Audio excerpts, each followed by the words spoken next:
Ética psicanalítica. Introdução. Em seu sentido mais abrangente, a ética significa o conjunto de valores e da moral que conduzem um indivíduo a tomar decisões, no que se refere principalmente às suas relações com o mundo. Não se pode estudar a ética de forma isolada, mas com foco no ambiente e nas relações humanas ali existentes. Na busca de facilitar o convívio em sociedade são criadas normas formais, que podem estar escritas, ou normas morais, que são simbólicas e se manifestam por comportamentos fortalecidos nas teias sociais ao longo dos anos.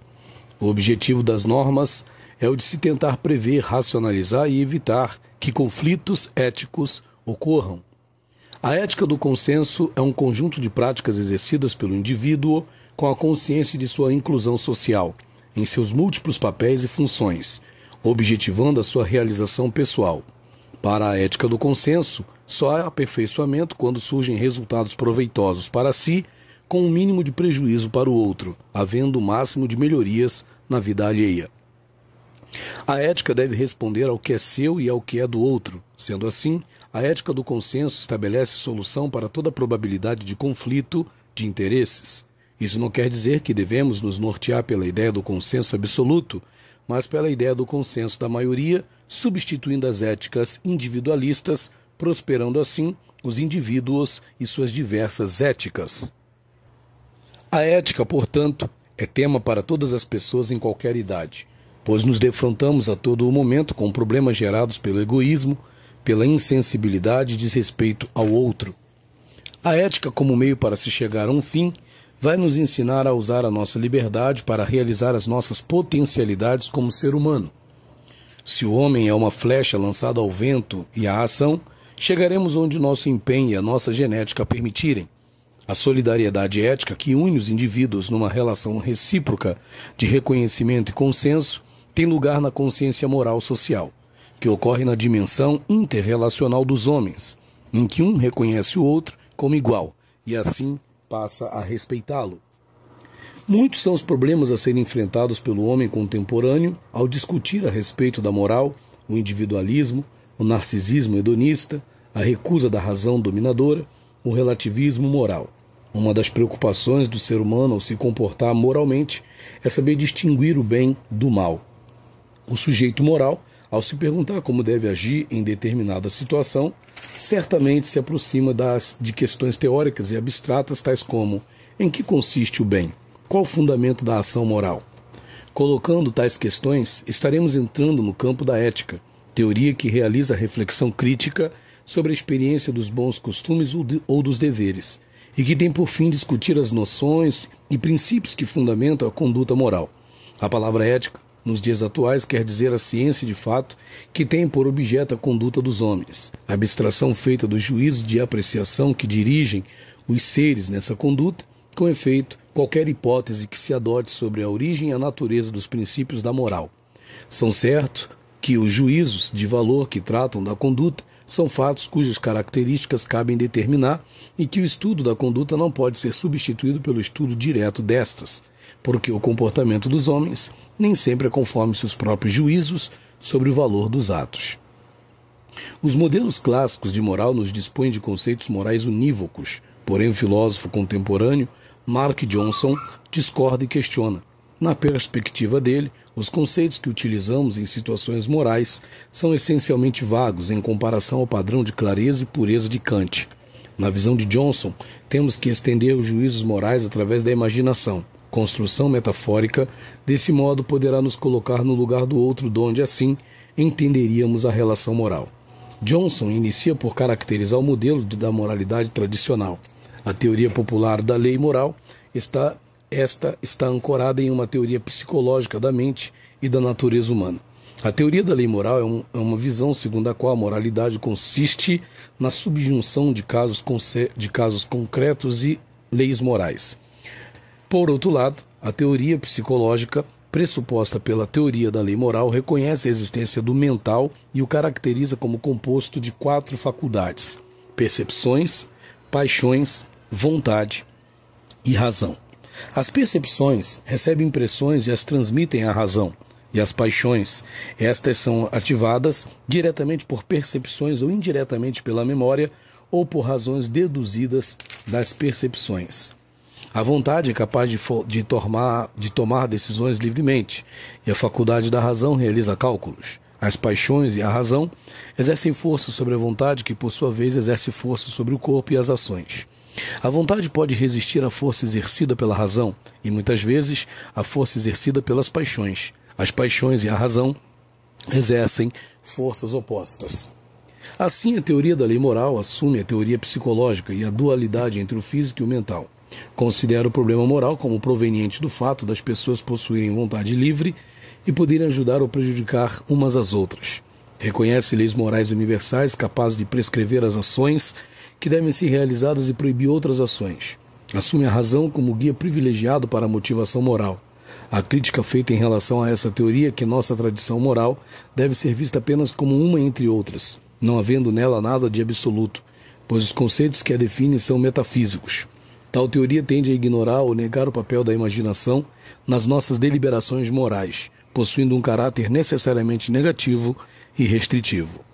A teoria da lei moral, na tradição filosófica, coloca como ideia central o ser humano possuindo uma razão universal, capaz de reconhecer um sistema de princípios morais que nos diga como agir. Assume a dualidade entre o racional e o corporal, conferindo privilégio à nossa natureza enquanto seres racionais. Um exemplo desse tipo de teoria é a ética racional kantiana, onde o fundamento da moralidade não é mais a razão divina, mas a razão universal. Aceita como correta a descrição feita pela teoria da lei moral e, por seguinte, que se apliquem a todos os seres humanos as concepções de agente moral, dever, vontade, razão e liberdade por ela pressupostas. Johnson formula sua tese com mais requinte. Afirma que não são os conceitos que se alteram, são os conceitos legais e morais que se modificam, pois o conceito não muda, mas sim a interpretação. Por exemplo, chamar alguém de gordo hoje é um dano moral, porém antes isso era considerado apenas uma característica do sujeito.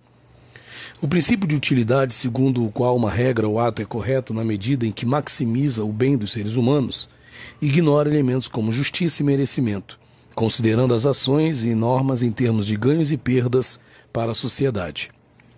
O raciocínio moral aqui é reduzido a uma aritmética moral, ou seja, a atos que regulam o grau de utilidade de um bem, de uma situação ou de um ato, considerando sempre como objetivamente quantificáveis. A crítica de Johnson é que, para ele, o utilitarismo perde de vista o complexo caráter do raciocínio humano.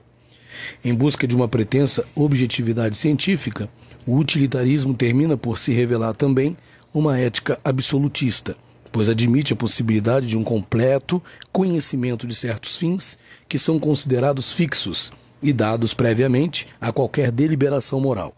Esse modelo deve ser superado, pois nosso esforço como agentes morais não podem se resumir à descoberta de princípios objetivos, uma vez que existem conflitos de valores morais diversos. É certo que existem valores morais diversos, contudo, de acordo com Johnson, no mundo não existem escolhas, pois temos o limite social, cultural e etc. Nós somos inseridos no mundo e este, sendo social, já é formado, situado. Sendo assim, tem sentido afirmarmos que o eu pode deliberar totalmente?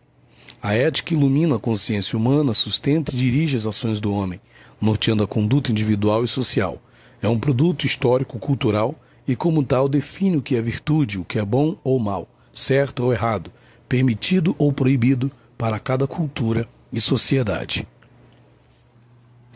A ética ilumina a consciência humana, sustenta e dirige as ações do homem, norteando a conduta individual e social.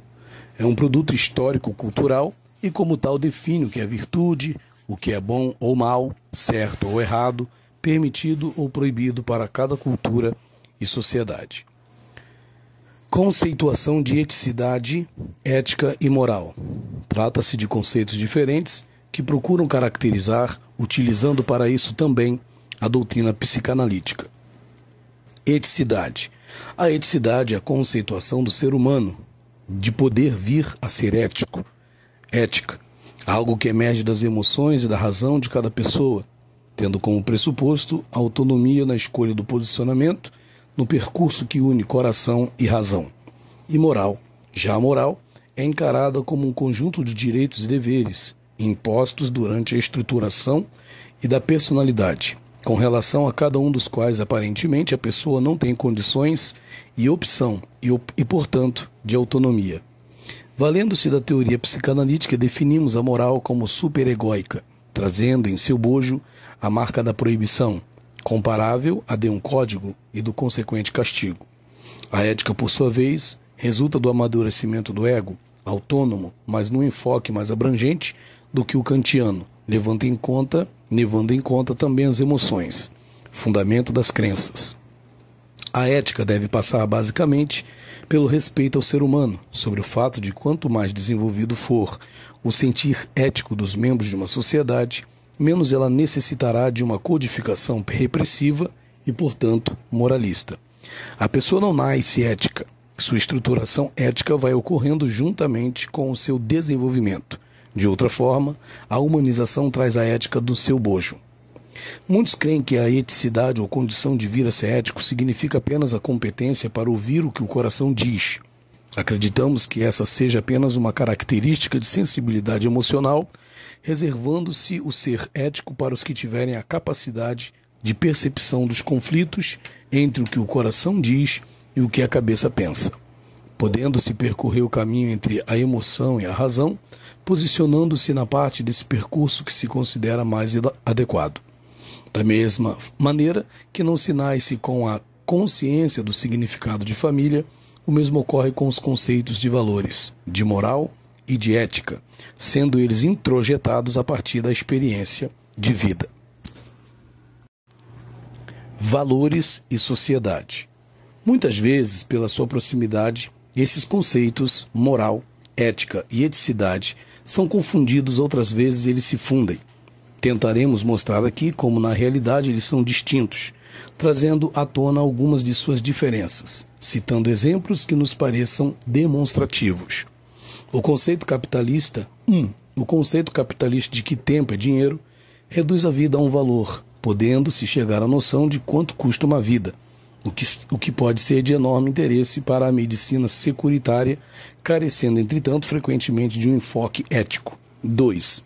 O movimento hippie, que tinha como lema paz e amor, aproximaram-se de uma ética universal.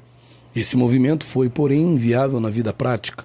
Muitos de seus membros foram presos durante a guerra nos Estados Unidos com o Vietnã, por terem se negado a participar dos combates, passando a ser considerados como desrespeitadores da moral americana daquele momento.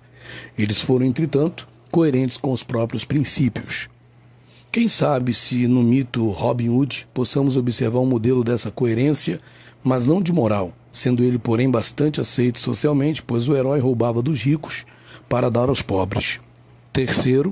Um monge franciscano faz voto de pobreza e dedica toda a sua vida ao próximo, socorre seus semelhantes com abnegação e realiza um grande número de conversões ao cristianismo. Existe crença nessa postura, servir a Deus e ao próximo, embora a situação de obediência e servidão contrarie o que denominamos autonomia.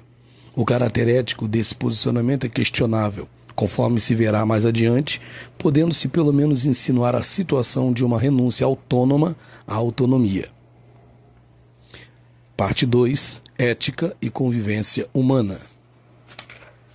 Falar de ética é falar de convivência humana. São os problemas da convivência humana que geram o problema da ética. Há necessidade de ética porque os seres humanos não vivem isolados, e os seres humanos convivem não por escolha, mas por sua constituição vital. Há necessidade de ética porque há o outro ser humano. Mas o outro para a ética não é apenas o outro imediato, próximo, com quem convivo, com quem casualmente me deparo.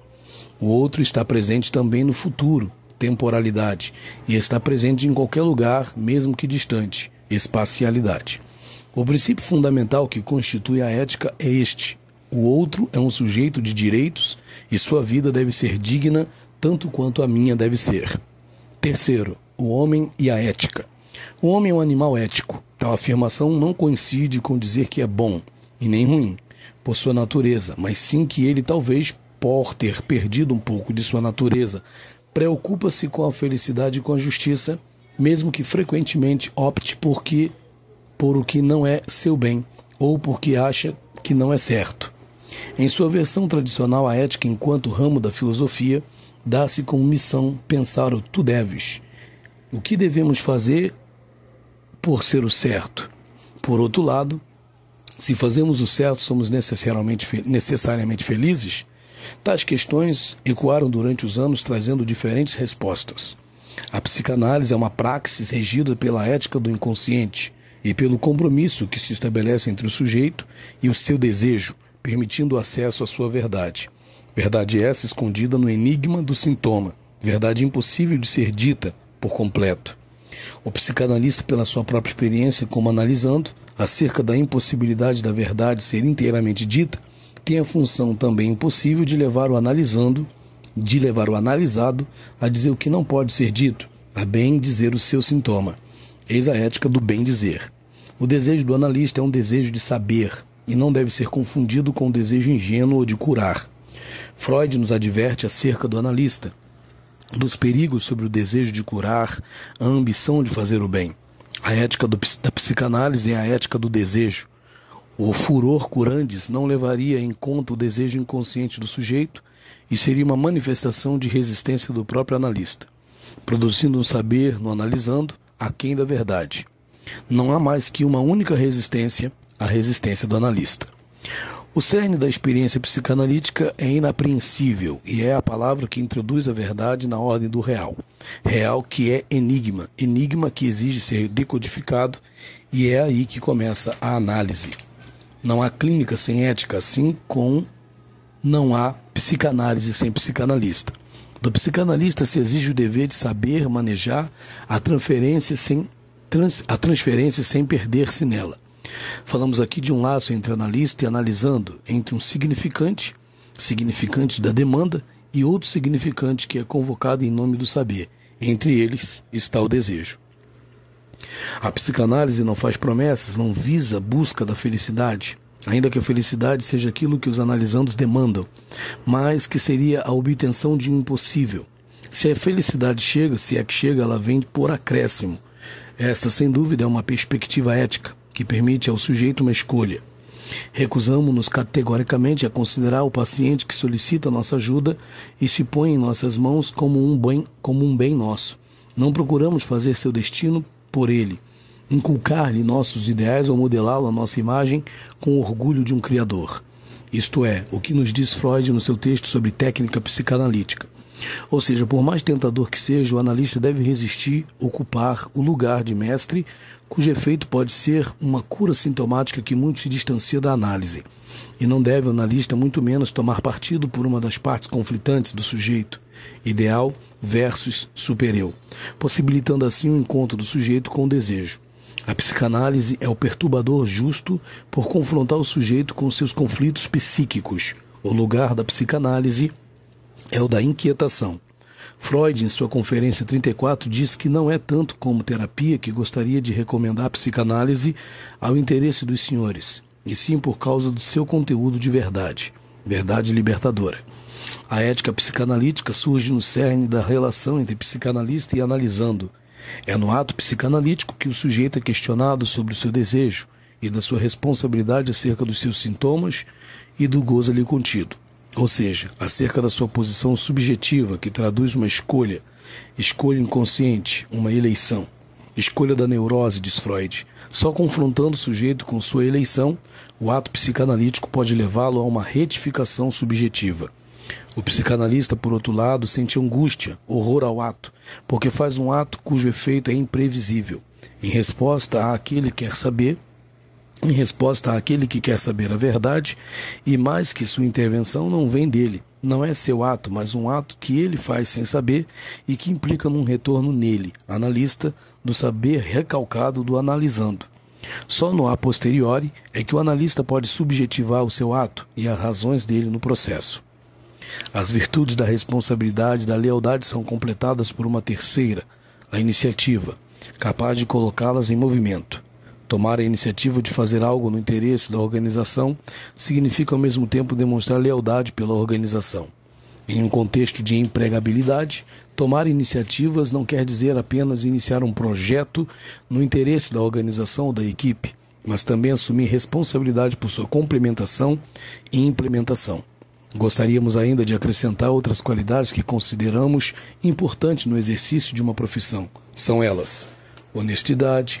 A honestidade está relacionada com a confiança que nos é depositada, com a responsabilidade perante o bem de terceiros e a manutenção de seus direitos. É muito fácil encontrar a falta de honestidade quando existe a fascinação pelos lucros, privilégios e benefícios fáceis, pelo enriquecimento ilícito em cargos que outorgam autoridade e que têm a confiança coletiva de uma coletividade. Sigilo. O respeito aos segredos das pessoas, dos negócios, das empresas, deve ser desenvolvido na formação de futuros profissionais, pois se trata de algo muito importante. Uma informação sigilosa é algo que nos é confiado e cuja preservação de silêncio é obrigatória. Competência. Competência, sob o ponto de vista funcional, é o exercício do conhecimento de forma adequada e persistente a um trabalho ou profissão. Prudência.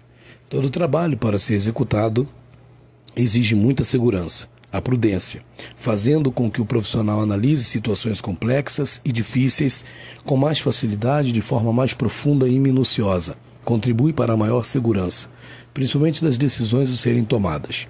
A prudência é indispensável nos casos de decisões sérias e graves, pois evita os julgamentos apressados e as lutas ou discussões inúteis. Coragem.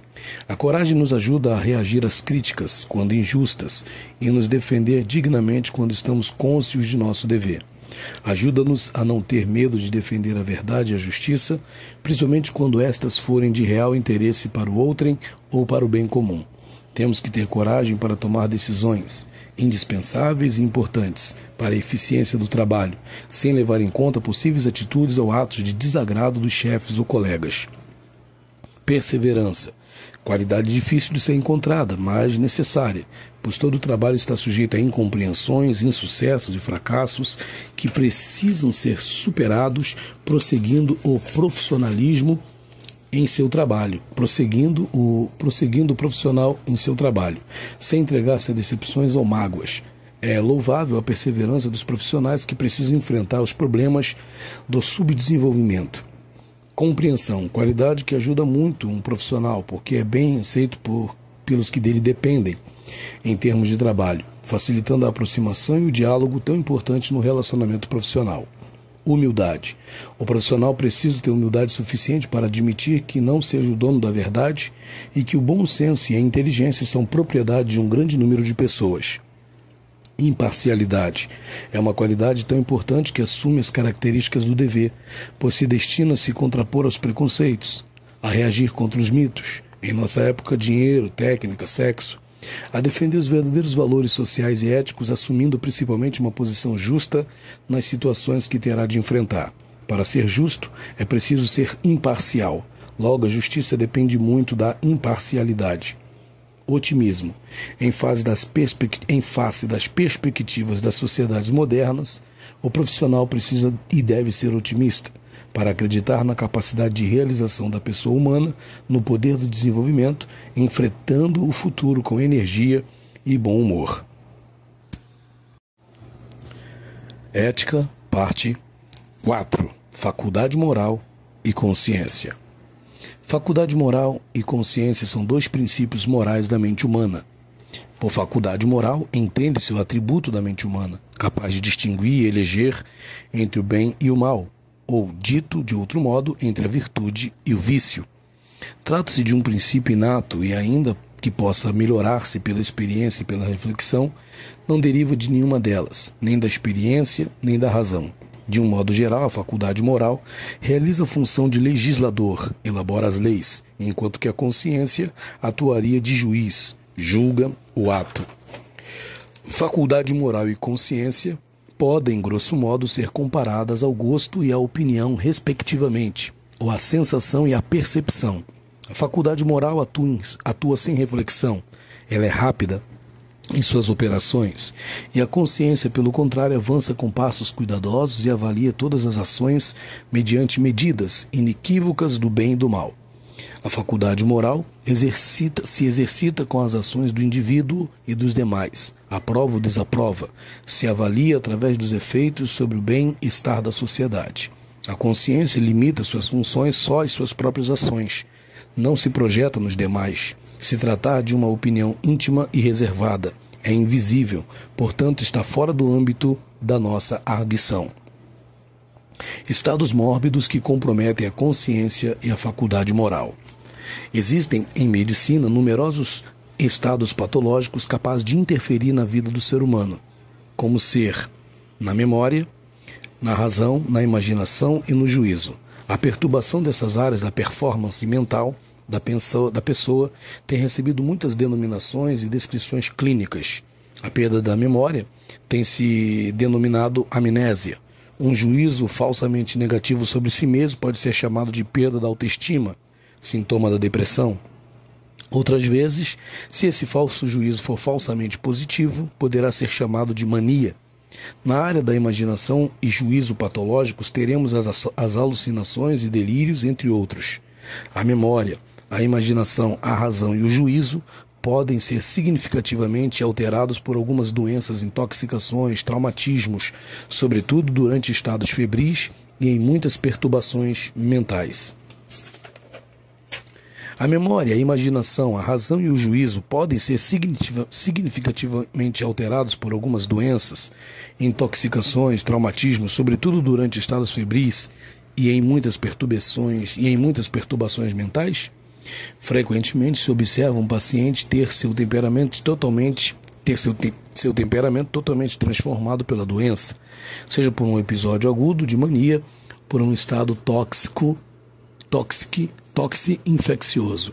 Pessoas da mais dedicada virtude podem, durante um delírio febril, pronunciar discursos ofensivos à decência e à moral, assim como se vê em casos de falta de moralidade nos maníacos, os mesmos que anteriormente se distinguiam pela lisura do caráter. Estados patológicos que comprometem a consciência e a faculdade moral. Psicologicamente, observamos em numerosas ocasiões que a imaginação se vê alterada por exacerbação de certos medos. De igual maneira, se observa que a falta de faculdade moral faz com que a pessoa tenha uma especial sensibilidade pelo vício, independente de seu grau de depravação. Veja o caso da mitomania, por exemplo, a compulsão para a mentira. Há ocasiões em que se produzem mudanças na faculdade moral pelos sonhos. Às vezes sonhamos fazer e dizer coisas que não nos permitiríamos quanto despertos. Psicopatas e o traço inato da personalidade. Segundo estudiosos da personalidade humana, dá-se o nome de constituição psicopática a um desequilíbrio psíquico degenerativo congênito de grau variado e que dá um tom anormal à personalidade. Estas constituições são formas especiais de personalidade, com predomínio de tendências anormais por sua direção e seu grau à perversidade. Através dessa constituição perversa, as atitudes do psicopata se conduzem quase exclusivamente pelos instintos, apesar de refinadas e talhadas ao teatro da vida em sociedade. Por isso, a despeito da máscara do indivíduo socialmente adequado, esses sujeitos são amorais, insensíveis, desadaptados moralmente e impulsivos. Os traços da personalidade moral do psicopata, antissocial ou sociopática, seriam insensibilidade. Desde menino se observa desapego aos sentimentos e um caráter dissimulado, manifestando emoções convencionalmente esperadas para a situação. Não manifesta inclinação apaixonada por nada e nunca padece por qualquer vínculo afetivo a alguém ou a alguma coisa. A moralidade, são insensíveis moralmente, faltando-lhes os juízos e os sentimentos morais, bem como a mínima noção de ética.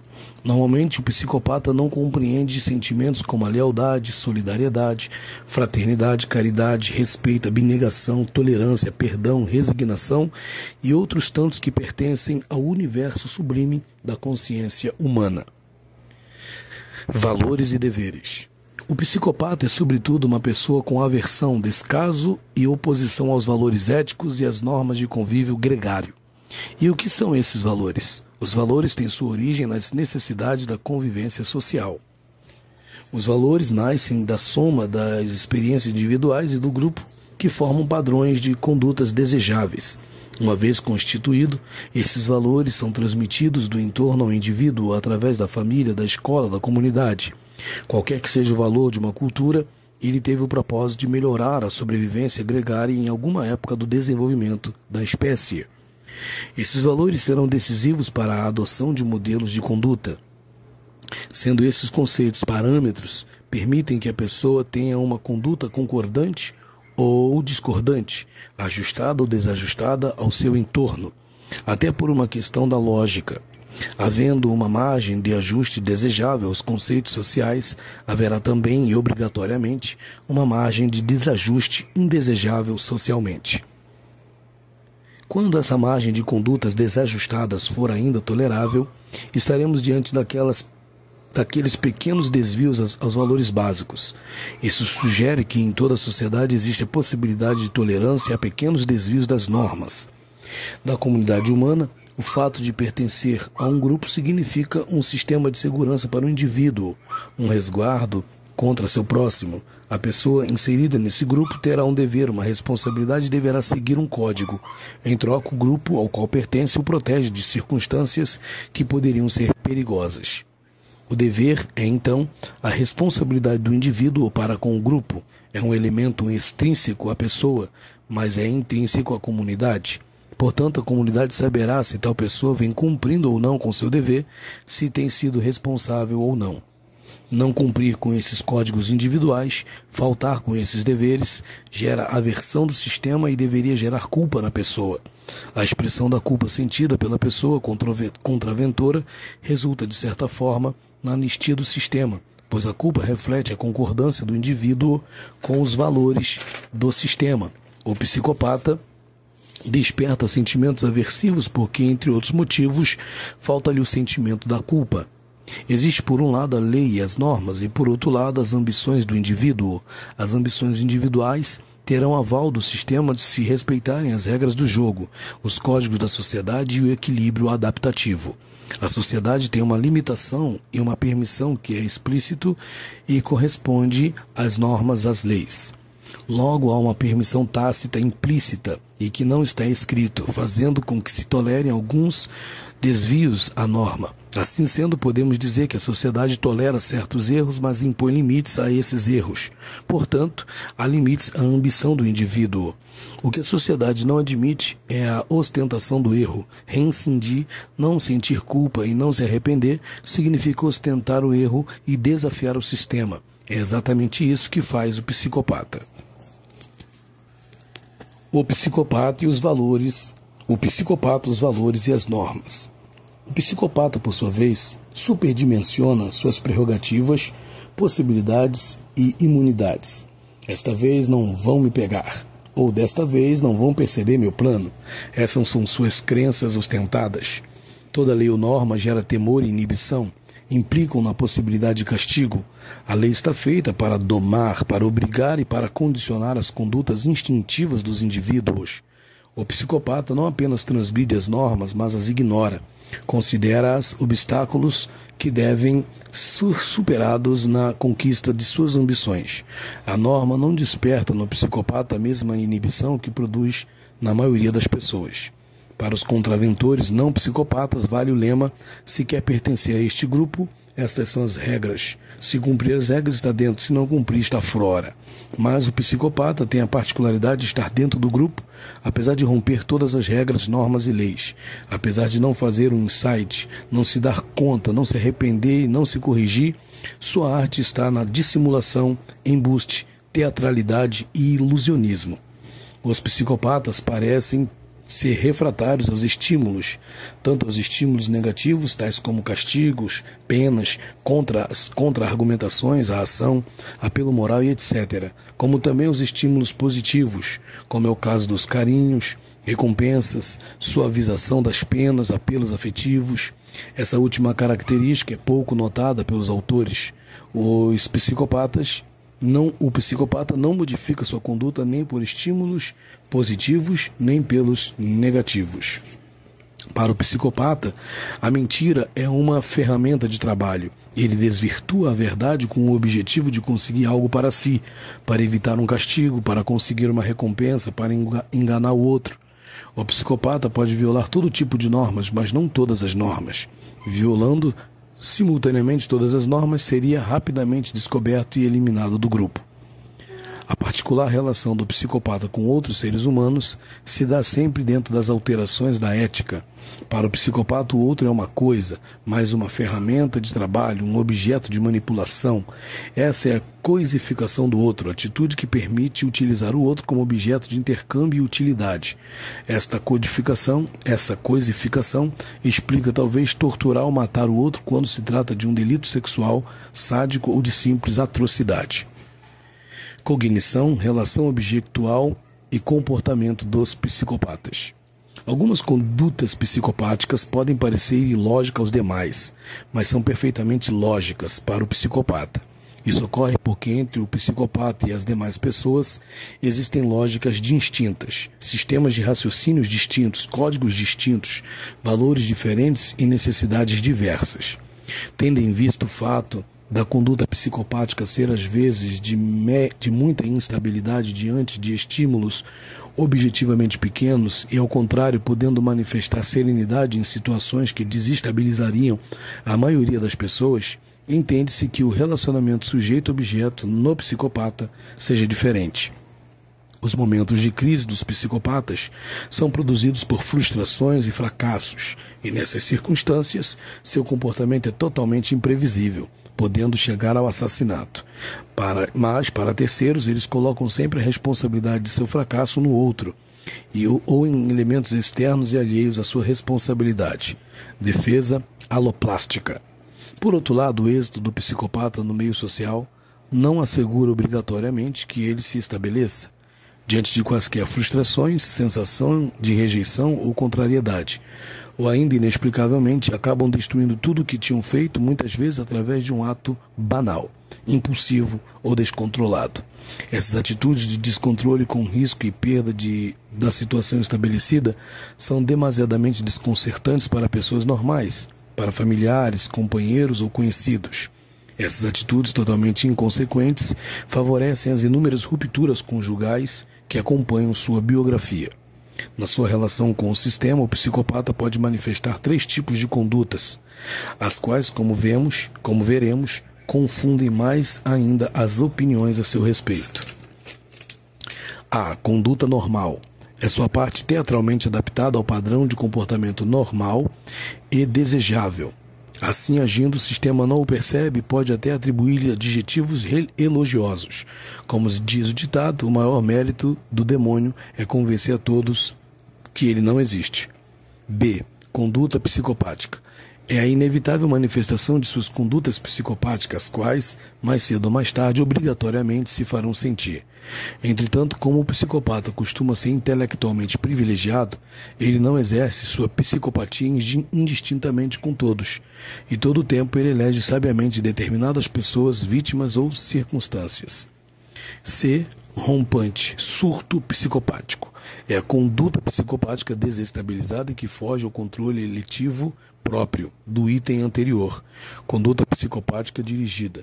Diante de grande instabilidade emocional e explosiva, tensão interna, o psicopata trata de equilibrar-se através do rito psicopático. Diante de grande instabilidade emocional e explosiva tensão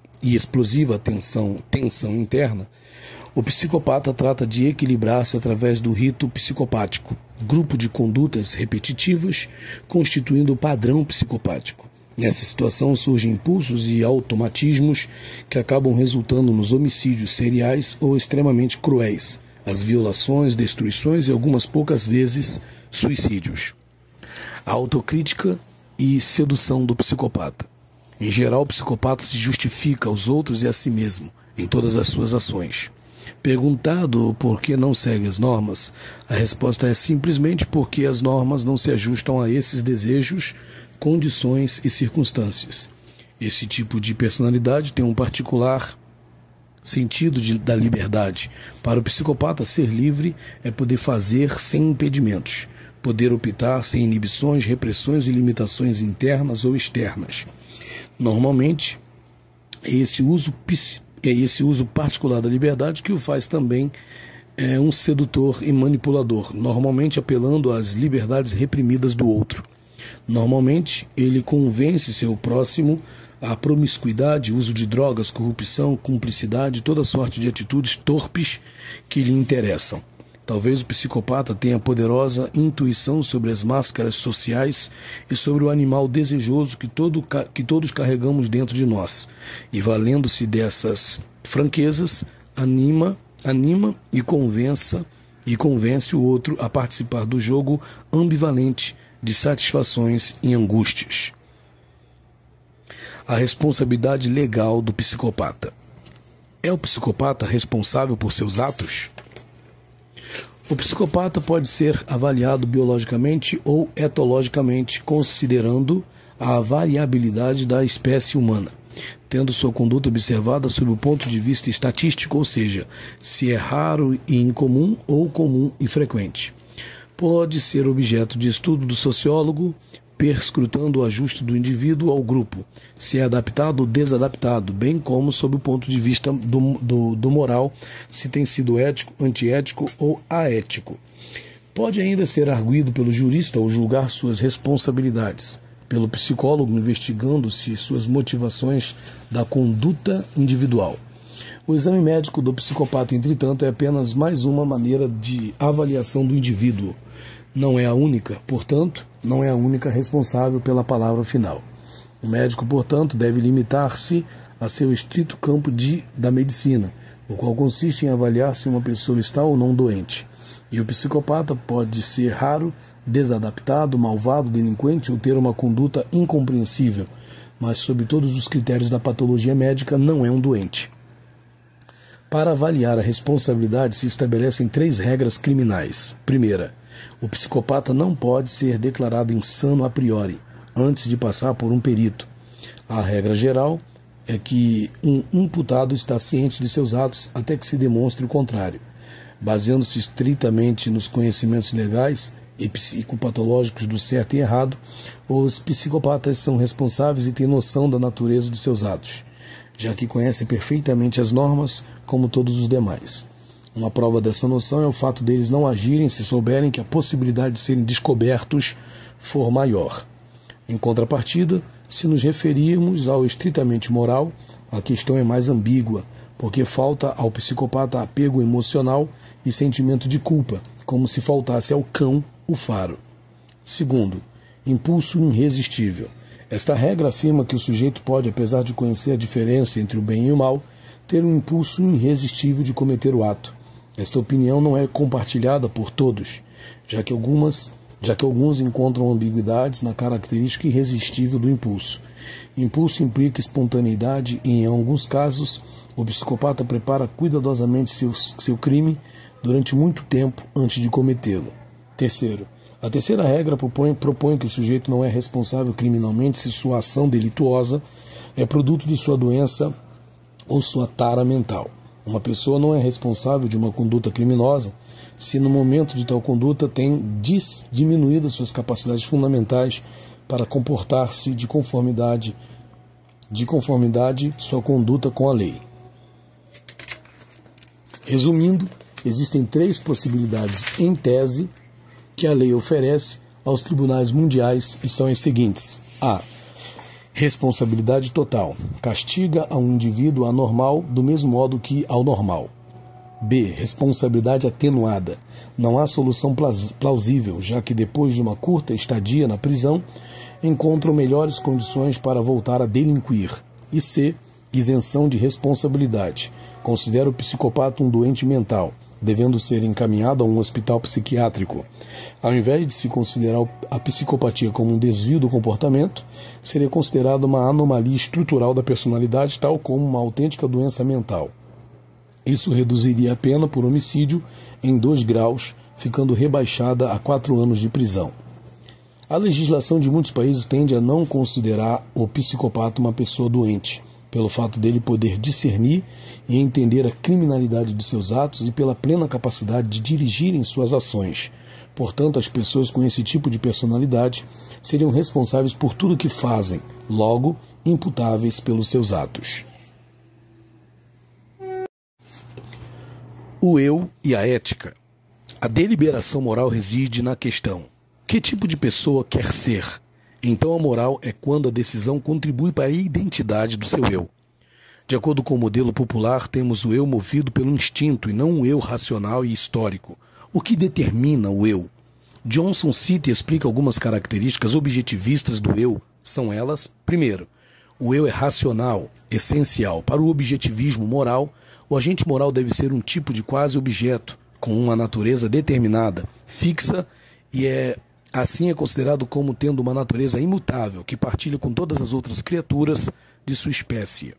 Segundo, o eu é não histórico. Como a essência do agente moral não é modificada por condições históricas, o eu permanece fixo, independentemente da cultura e do tempo.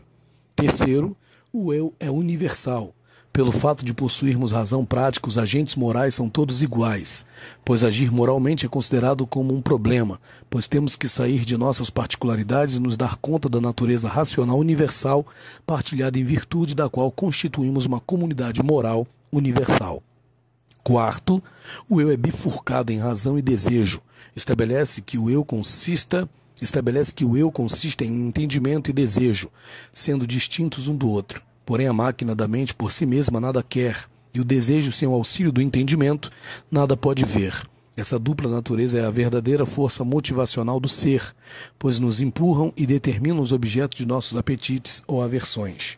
Quinto, o eu é individual e atômico. Define assim por entender as pessoas como fonte de seus próprios fins, já que a racionalidade e a liberdade são inerentes propriedades essenciais das pessoas individuais. Sexto, o eu é separado de seus atos. O que ilustra muito bem essa característica é o racionalismo kantiano, já que Kant alega que nosso entendimento moral comum reconhece corretamente o que o eu pode ter valor moral em si mesmo, a despeito de suas ações. Dentre essas características, Johnson afirma que existem duas problemáticas. São o eu dividido e o eu individual, pois na primeira as duas faculdades estão separadas, porém devem estar unidas para poderem juntas servir de base para a vontade racional. E na segunda característica, o objetivismo vê o eu como tendo uma essência fixa, mas não há alguma coisa estática que é ou deva ser que determina o que o agente moral deva fazer. A identidade de alguém como agente moral muda e é moldada pela forma de alguém deliberar sobre seus fins e propósitos. Segundo o autor, o erro emotivista é afirmar o eu dividido, a bifurcação de razão e desejo, e depois colocar a moralidade fora da razão. A moralidade não é prática porque, por si mesma, não pode nos mover à ação, pois a moralidade não tem nada com as qualidades objetivas de ação ou caráter, mas somente com a nossa resposta sentimental quando contemplamos tais ações ou estados de caráter. A construção semântica e o fundamento filosófico que concebem a ética como campo da filosofia responsável pelo comportamento moral dos homens em sociedade é reconhecida por Vasquez, em 1995, como ciência, pois tem objeto próprio, leis próprias e método próprio. Portanto, a moral é o objeto da ética. Esta mesma moral, concebida sem conteúdos pejorativos e despejadas dos superlativos de senso comum, é visualizada como um dos aspectos do comportamento humano, refletindo o sentido de costumes, conjunto de normas adquiridas pelo hábito, reiterado pela prática. Ao conceber a ética através da aproximação normativa e como bem da moral humana, esta se assume através de perspectiva positivista. Assim, o objeto da ética passa a ser a moralidade positiva, ou seja, o conjunto de regras e comportamentos e formas de vida através das quais tende o homem a realizar o valor do bem. Maynez Apud na Line, 1999. O autor corrobora que a definição de ética e moral leva à insinuação de que ambas assumem a mesma identidade. Com isso, etimologicamente, ethos, em grego, e mos, em latim, apreende ambas o prisma conceitual de costume. Neste bojo, a ética seria a teoria dos costumes ou a ciência dos costumes, enquanto a moral seria tomada como ciência, haja vista ser o objeto da mesma. O positivismo propõe que a ética, enquanto conhecimento científico, deva aspirar à racionalidade e objetividade mais completas e, ao mesmo tempo, deva proporcionar conhecimentos sistemáticos, metódicos e, no limite do possível, comprováveis. Vasques, 95, Monte, 2002. Construir a noção abstrata de conceitos como justiça, liberdade, igualdade e outros, como a ética, são também invocar a semântica, suas conotações e múltiplos sentidos atribuídos. Estas expressões imbuem o sujeito que as assimila de forte e evidente carga emocional. Naline, 1999, afirma que é ainda utilizar-se de expressões que transbordam o sentimento e encerram a complexidade características às questões filosóficas. Contudo, a aplicabilidade pragmática da ética reside na crise de sustentação que civilizações modernas passam, de modo que se encontram imbricadas questões filosóficas, políticas, societais e culturais, estéticas e sem excluir questões religiosas, dentre tantas outras. A crise da humanidade é uma crise moral, afirma Naline, 1999. Partindo desta premissa é que não se pode desfocar da preservação da dignidade humana quando se pauta na conduta pessoal. Indistintamente, ética é a ciência do comportamento moral dos homens em sociedade, em Gerhardt, 1998. Desta forma é concebida como uma ciência e como tal tem um objeto próprio, leis próprias e métodos próprios. Assim, o objeto da ética é a moral, que se torna reconhecida como um dos aspectos do comportamento humano. A expressão deriva da palavra romana mores, que assume o sentido de costumes, ou seja, conjunto de normas adquiridas pelo hábito reiterado de sua prática. Todavia, não se trata apenas da concepção teórico-epistemológica de moral, como produto ou essência de comportamento humano, mas a moral como produto da ética, vista através da moralidade positiva. Isto porque a ética abriga-se na ideia do conjunto de regras de comportamento e formas de vida, através das quais tende o homem a realizar o valor do bem. Maynez Apud Naline, 1999. A ética é uma disciplina normativa, não por criar normas, mas por descobri-las e elucidá-las, mostrando às pessoas os valores e princípios que devem nortear sua existência. A ética aprimora e desenvolve seu sentido moral e influencia a conduta. Nesta perspectiva, toda norma pressupõe uma valoração, permitindo surgir o conceito do bom, correspondente ao valioso, e do mal, no sentido de desvalioso. Assim, norma é regra de conduta que postula dever.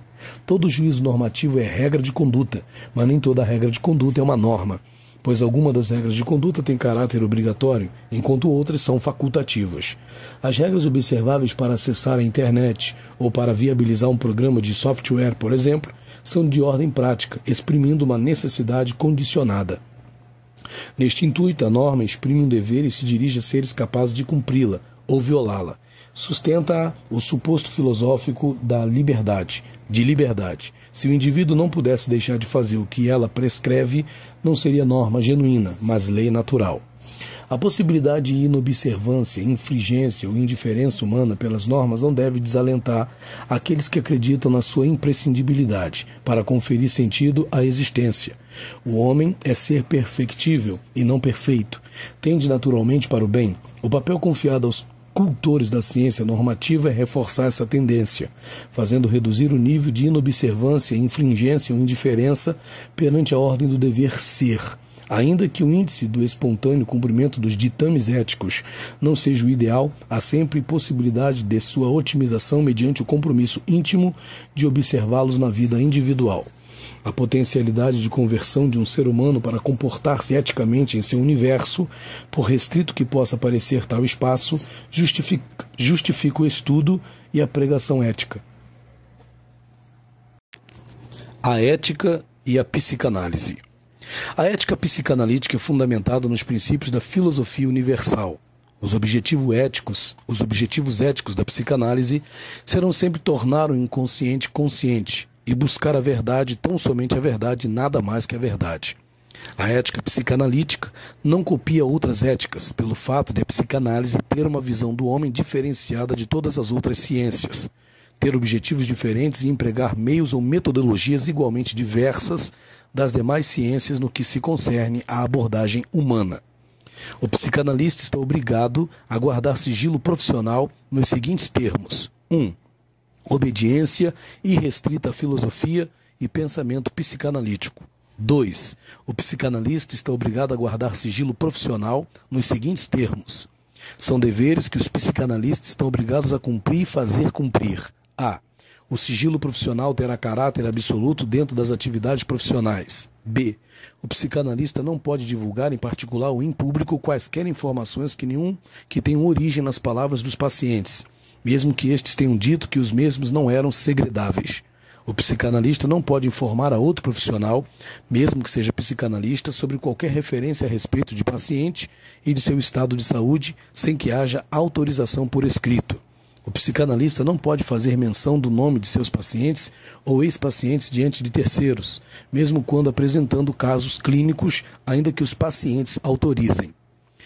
D. Sempre que o psicanalista apresentar um caso clínico em alguma atividade acadêmica, palestra, aula, conferência, congresso, etc., o fará sob pseudônimo. E. O psicanalista não pode apresentar, mesmo sob pseudônimo, um caso clínico de alguém presente à palestra ou conferência, ressalvando o fato de o paciente o ter autorizado por escrito. F.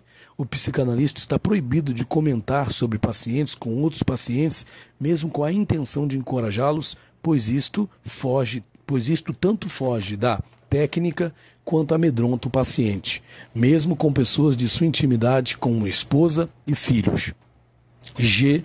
O psicanalista tem o dever de comunicar ao seu respectivo conselho toda e qualquer informação sobre colegas de sua sociedade que esteja infringindo quaisquer princípios éticos. H. Respeitar todos os credos e filosofias de vida, sem restrição. I. Desempenhar sua profissão sem que venha inculcar quaisquer tipos de ideias ou ideologias em seus pacientes, mesmo que tais ideias pareçam as melhores deste mundo. E J. Ter comportamento absolutamente amoral diante dos problemas apresentados pelo paciente. É vedado ao psicanalista K. Obter vantagem física, religiosa, política, amorosa, financeira e emocional do paciente no decorrer do tratamento psicanalítico que ministre. L. Invadir o pudor moral da pessoa por ele atendida. M. Se utilizar de títulos que não possua ou utilizar-se de técnicas alheias e estranhas à psicanálise por quaisquer motivos os mais louváveis. N. Insistir com o paciente quanto à inerência de sua interpretação. E O. Transferir suas obrigações.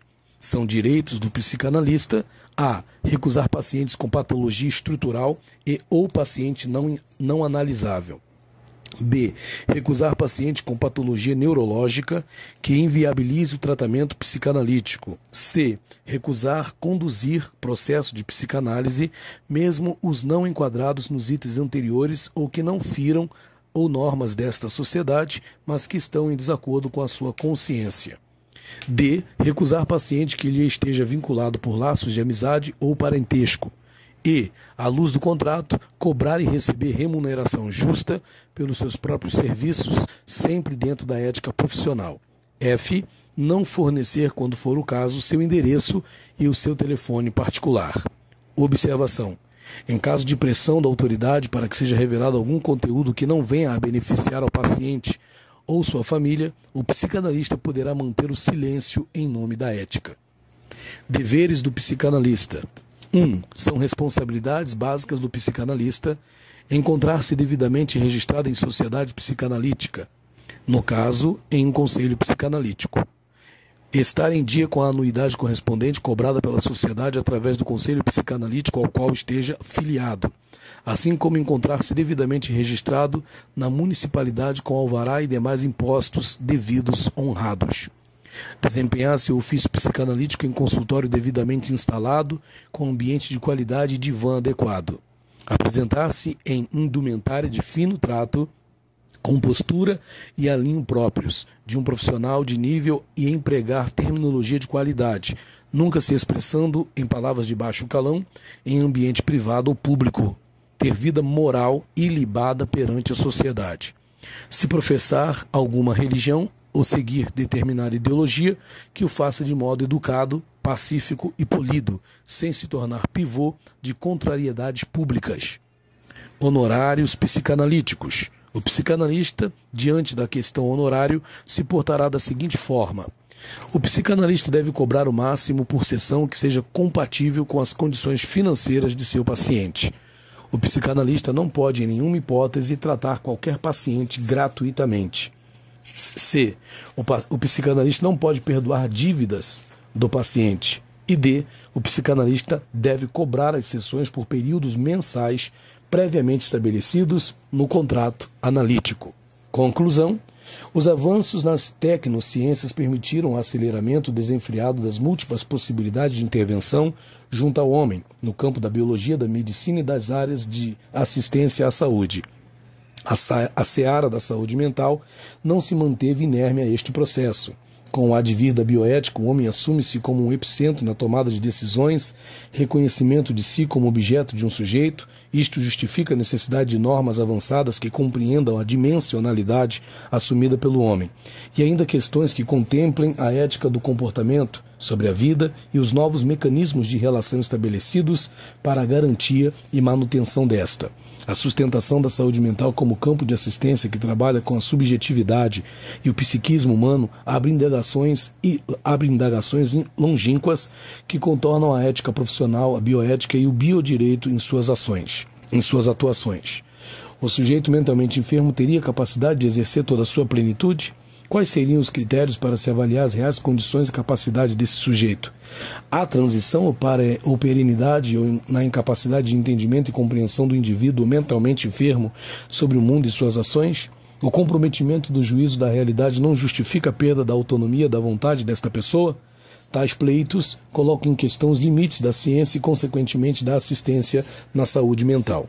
Mesmo a filosofia da ética, através do seu estudo histórico sobre o comportamento humano, mesmo a bioética como um reflexo da ética da vida, por trás da sua manutenção ou não, e, por último, o biodireito por sua normatização e positivação das condutas que vislumbram a transformação da ciência e da biologia frente ao ser humano, as condições para que encerrem as discussões sobre a ciência do bem e do mal ainda estão aquém de um meio e, por fim, de conclusões cristalizadas sobre o comportamento humano, ou seria o humano comportamento. A vida sem ética é o caos. A ética passa pelo ser, pela capacidade de escolher dentro de padrões que possam ser compartilhados pelo grupo. Não existe ética no solitário, embora respeitar o solitário seja ético. Alguns diferenciam ética e moral de vários modos. Primeiro, ética é princípio, moral são aspectos de conduta específicas. 2. Ética é permanente, moral é temporal. 3. Ética é universal, moral é cultural. 4. Ética é regra, moral é conduta de regra. 5. Ética é teoria, moral é prática. Afinal, o que é ética? Ética é algo que todos precisam ter. Alguns dizem que têm, poucos levam a sério, ninguém cumpre à risca.